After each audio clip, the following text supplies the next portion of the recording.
Shalom jemaat Tuhan, berjumpa lagi kita dalam renungan harian kita pada hari ini. Bagaimana dengan kabar jemaat Tuhan yang ada di rumah?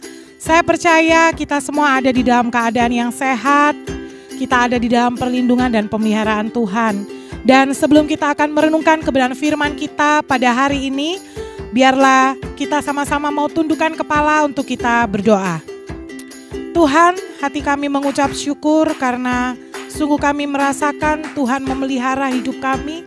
Sampai hari ini kalau kami boleh ada, ini semua karena kasih dan kemurahan Tuhan dalam hidup kami. Bapa, biarlah kami boleh tetap terus ada tinggal di dalam hadirat-Mu. Untuk kami boleh tetap memfokuskan hati dan pikiran kami kepada setiap kebenaran firman-Mu. Dan kami mau merenungkannya Tuhan, biarlah hari ini kami boleh menerima berkat kebenaran firman yang akan sama-sama kami nikmati dalam beberapa menit ke depan ini Bapa. Terima kasih Tuhan, berbicaralah Engkau bagi setiap kami siap mendengarnya. Di dalam nama Tuhan kami Yesus Kristus. Haleluya. Amin.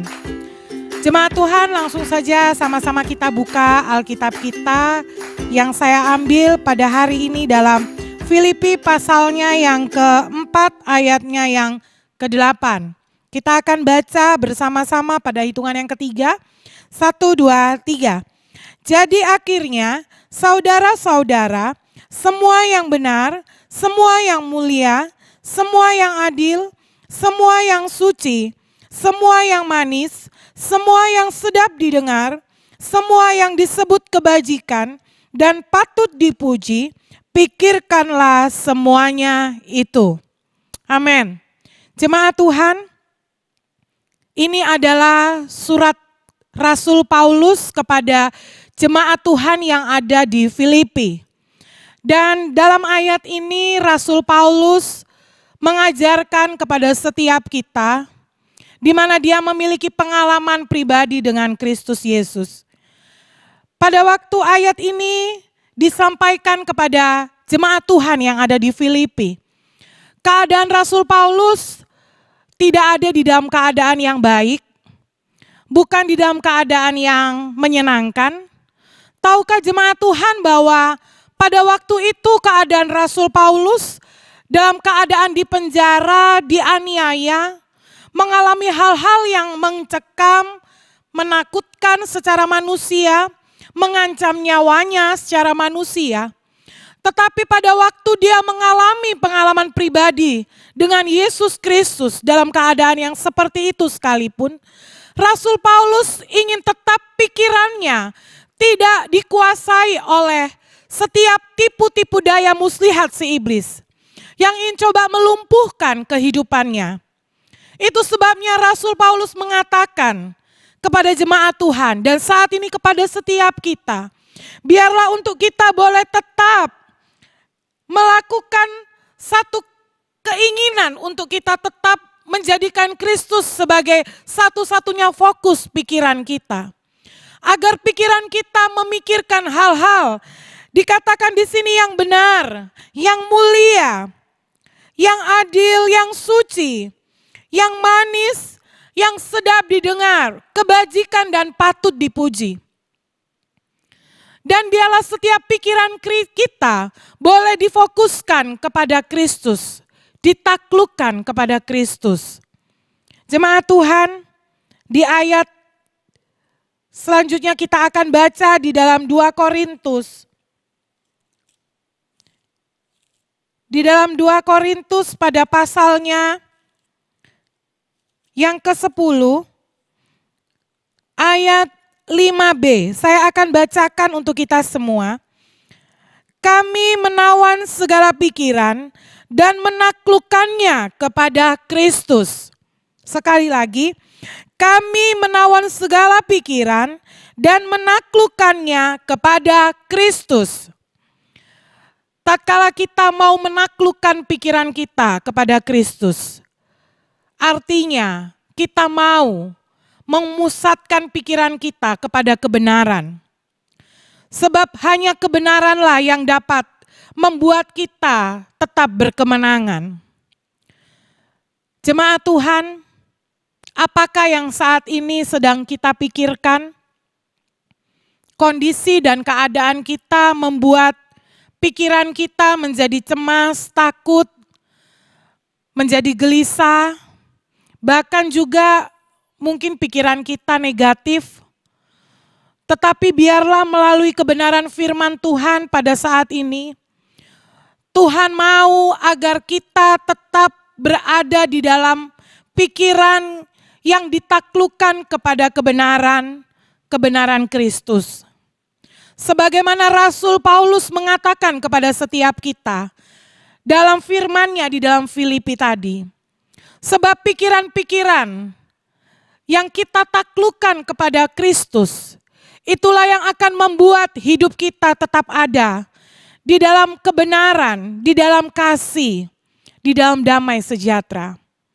Saya tidak tahu apa yang menjadi pikiran Bapak, Ibu, Saudara-saudari pada akhir-akhir ini, bahkan hari ini, bahkan jam ini, menit ini. Tetapi firman Tuhan pada saat ini mengingatkan kepada setiap kita, apapun yang ada di sekeliling kita, apapun yang sedang saya dan saudara hadapi, mungkin kita sedang diperhadapkan dalam keadaan-keadaan yang menjepit, menghimpit, tidak menentu. Tetapi biarlah pikiran kita tetap ditaklukkan kepada Kristus. Sebab jelas tadi dikatakan bahwa Tuhan mau bahwa setiap pikiran kita tetap memikirkan yang benar, tetap memikirkan hal yang mulia, hal yang adil, hal yang suci, hal yang manis, bahkan yang sedap didengar, yang disebut kebajikan dan patut dipuji. Biarlah kita mau tetap memikirkan semuanya itu. Bahkan dikatakan di ayat Filipi pada pasalnya yang kedua, Filipi pasal yang kedua ayatnya yang kelima, saya akan bacakan untuk kita semua. Hendaklah kamu dalam hidupmu bersama menaruh pikiran dan perasaan yang terdapat juga dalam Kristus Yesus. Jemaat Tuhan, biarlah setiap hidup kita, Tuhan mau kita menjadi saksi. Tuhan mau hidup kita berdampak baik buat orang lain. Dan saya percaya itu semua bermula dari bagaimana kita juga berpikir. Tatkala apa yang kita pikirkan itu baik, bahkan firman Tuhan katakan di sini menaruh pikiran dan perasaan yang terdapat dalam Kristus Yesus, maka saya percaya hidup kita juga berdampak baik buat orang lain. Tatkala pikiran dan perasaan kita baik, benar, ada di dalam kesucian, ada di dalam kekudusan, ada di dalam penaklukan kita kepada Kristus, maka saya percaya yang keluar dari hidup kita juga adalah hal yang baik. Yang kita katakan, yang kita lakukan juga adalah hal yang baik. Itu sebabnya penting sekali kita memiliki pikiran Kristus, perasaan Kristus di dalam hidup kita. Apalagi di tengah-tengah kondisi yang seperti ini. Tuhan mau hidup kita tetap menjadi berkat. Tuhan mau hidup kita tetap menjadi saksi kebenarannya. Itu sebabnya pada hari ini, biarlah kebenaran firman Tuhan ini tidak hanya untuk jemaat Tuhan yang ada di rumah, yang mendengarkan renungan online pada hari ini, tetapi saya secara pribadi yang menyampaikan, saya juga diajar melalui kebenaran firman Tuhan ini, bagaimana untuk kita bisa merespon, bagaimana untuk kita tetap terus mengandalkan Tuhan, menaklukkan pikiran-pikiran kita kepada Kristus. Jujur Bapak Ibu, saya sebagai manusia pun, saya ada ketakutan, ada kecemasan. Sebagaimana saya manusia juga, saya punya kegelisahan. Bagaimana untuk ke depan, apa yang akan terjadi ke depan. Tetapi melalui kebenaran firman ini, sungguh saya diberkati Tuhan. Saya diingatkan oleh kebenaran firman Tuhan ini, bahwa biarlah pikiran kita tetap kita arahkan kepada kebenaran. Segala hal-hal yang tidak benar dalam pikiran kita, hal-hal yang bukan berasal daripada Tuhan, negatif, pikiran jelek, buruk kita, apapun semua yang tidak berkenan kepada Tuhan, biarlah kita tinggalkan semuanya itu. Tetapi biarlah kita menaklukkan pikiran kita kepada Kristus Tuhan kita. Sehingga saya percaya ada damai, sukacita yang Tuhan berikan kepada setiap kita, yang akan terus menuntun setiap langkah-langkah perjalanan hidup kita hari demi hari. Demikianlah kebenaran firman saya sampaikan di sini. Saya percaya jemaat Tuhan yang ada di rumah diberkati oleh kebenaran firman Tuhan pada saat ini. Mari sama-sama kita tundukkan kepala untuk kita berdoa. Tuhan, Engkau yang lebih tahu apa yang sedang kami pikirkan, apa yang sedang kami rasakan dalam hidup kami. Kalaupun ada ketakutan, kalaupun ada kegelisahan, kecemasan, bahkan pikiran-pikiran negatif yang tidak berkenan di hadapan-Mu Tuhan. Mari saat ini juga Tuhan, Engkau ampuni kami, Engkau kuduskan kami, layakan kami Tuhan, untuk kami boleh tetap berpikiran yang baik, yang benar, di mana kebenaran firman-Mu yang sudah kami baca pada hari ini. Biarlah kami boleh tetap terus memikirkan pikiran yang mulia, yang benar, yang suci, yang kudus, yang manis, bahkan yang sedap didengar, kebajikan dan patut dipuji. Biarlah semuanya itu ada di dalam pikiran kami Tuhan. Dan pikiran itulah yang akan terus membuat kami tetap berkemenangan di dalam Engkau. Kami percayakan hidup kami sepenuhnya di dalam tangan Tuhan yang berkuasa. Kami menyerahkan hari-hari kami ke dalam tangan Tuhan. Kami menyerahkan keluarga kami, suami, istri, anak-anak kami, pekerjaan kami, usaha tangan kami Tuhan. Bahkan keluar dan masuknya kami. Kemanapun kami berada, kami serahkan dan percayakan ke dalam tangan Tuhan. Kami percaya Tuhan, hal yang indah, hal yang mulia, hal yang baik, itu yang Tuhan kerjakan dan rancangkan dalam hidup kami.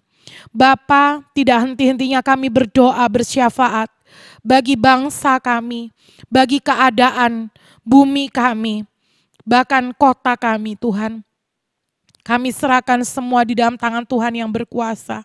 Kami percaya Tuhan yang sanggup memulihkan dan membuat segala keadaan ini menjadi baik dan tenang Tuhan. Segala virus apapun Tuhan yang mungkin sedang menyebar saat ini dengan kuasa-Mu, kami berdoa bersepahati bersepakat. Kami hentikan itu di dalam nama Tuhan Yesus Kristus. Terima kasih Bapa, yang sakit disembuhkan dan dipulihkan Tuhan. Demikian juga Tuhan yang mengalami permasalahan. Mari Tuhan Engkau tolong buka jalan, agar setiap umat-Mu boleh tetap berkemenangan di dalam Engkau. Terima kasih Bapa, terima kasih Tuhan. Terpuji-pujilah nama-Mu.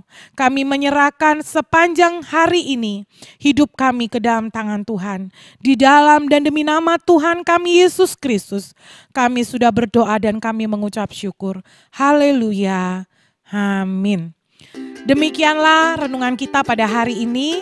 Tetap kita setia dan merindukan akan hadirat Tuhan. Ikuti selalu renungan harian, ibadah online kita. Dan biarlah kita memiliki waktu-waktu pribadi dengan Tuhan. Karena hanya hadirat Tuhanlah, hanya kebenaran firman Tuhanlah yang dapat memberikan kita kekuatan, damai, dan sukacita yang sejati. Demikian, sampai kita berjumpa lagi. Tuhan Yesus memberkati.